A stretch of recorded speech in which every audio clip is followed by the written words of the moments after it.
anyị amaburo na a ga-emecha cheta anyị ka ndị Igbo ka anyị si hasasịa anyị nwanere ebe a na-atagbu nwa anyị n'afọ oru taa o metụ Igbo n'obi izite ndị Igbo ka ha bịa chọpụta na o nwere ebe ndị Igbo nọ ata afọ.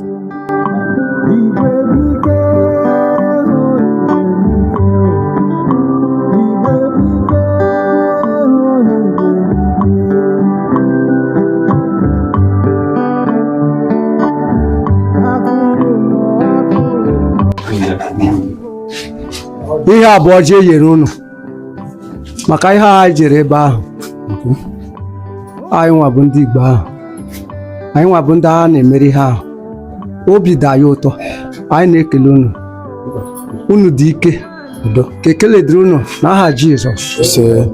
ise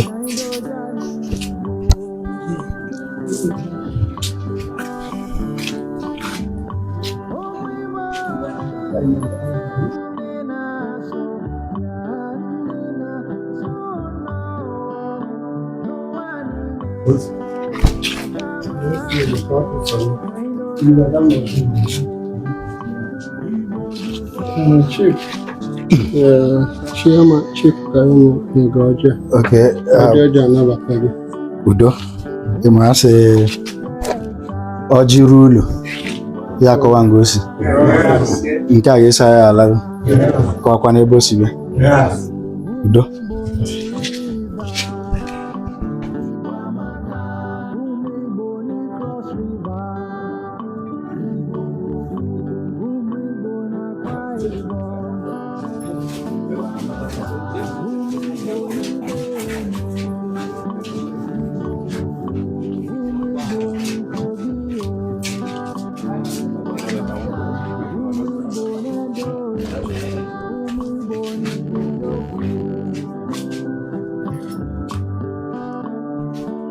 Otaka mekele mono ndị nna ka Otaka ndị iche mekele mono ndị Igbo dị n'ochi aka Igbo reka mekele mono Otaka kwenu Cross River kwenu Igbo kwenu Igbo kwenu.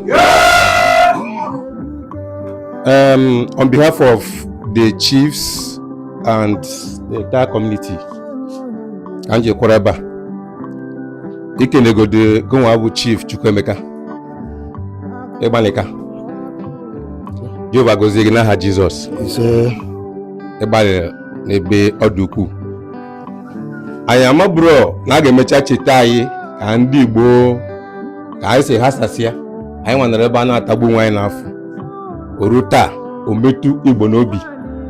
Izite ndị Igbo ka ha bịa chọpụta na o nwere ebe ndị Igbo nọ ata afọ na asịkwa bịa nyere anyị aka obi dị anyị ụtọ anyị asị unu ka Jehova gozie unu n'aha Jizọs.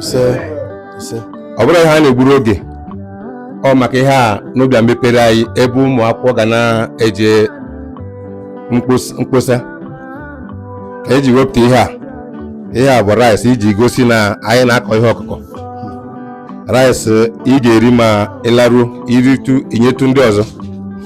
Nke a bụ anụ anyị ji siere gị dị nri obi dị anyị mma anyị ka ji wepụta ihe a ka Chineke gozie unu n'aha Jizọs.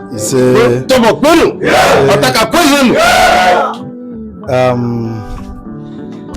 Ana m ekele ndị Sọbọ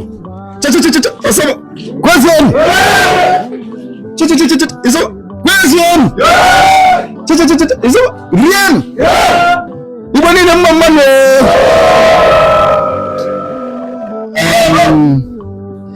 Atuwa manyanka. Atuwa manya. Marako silade. Anu mekele gova. Anu mekele ndi chie niile ndi Sobo. Anu mekele youth niile gbakọtara ebe a. Anu mekele obi niile nke si na ọ ga-adịrị anyị na mma.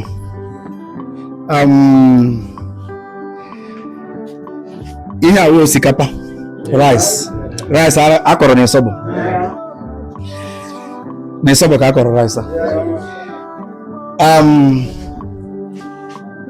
ihe anyị na-eme awụ sọsọ ka anyị rụọ ihe na ịsọbọ mana ọ ka izi ihe ndị ịsọbọ na-eme maka na ịsọbọ wụ obodo na-agba na mmiri ara na mmanụ aṅụ, that is milk and honey.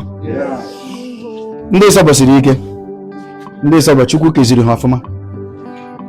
Ịsọbọ na-akọpụta ihe ha na-eri. A sị na nri agwụ n'ụwa niile ịsọbọ ka ga-enwe nri. Nri a na-akọpụta na ịsọbọ ka anyị chọrọ ka Igbo niile ụwa niile hụ ka a na-abata n'ime ebe a na-azụrụ ya na-eresịkwa ndị ọzọ. Nke a wụ nne ewu and m na-ele anya ọ dị ime. Anabatara m nke ọfụma maka na nke a agụ m agwa gị, agụ m ekwe nkwa na agụ m egbu ewu a, anyị ga-edosa ya ewu ndị Igbo. Ihe ọ bụla ọ mụrụ ewu ndị Igbo ọ ga-amụba. Anyị ga-eji ya na-echeta ihe anyị nwetara, ihe ndị Igbo nwetara n'aka ndị Ịsọbọ. Aga m achọ ebe m ga-edosa ya nnọọ, a na-akparị ya nri ya mụọ, ụmụ ya ahụ na-etokwe mmụọ. Mgbe ọbụla ndị Igbo nwere ihe anyị enyekwa ya ndị Igbo because ọwụ naanị m ga-eri ya. Ana m ekele unu ka udo ọganihu ihe niile nke dị mma bịa n'ala Ịsọbọ na ala Ọtaka. Ana m ekele unu niile. Ise.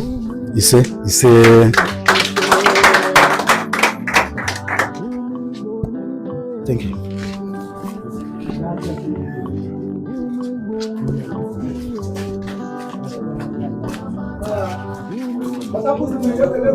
Yeah.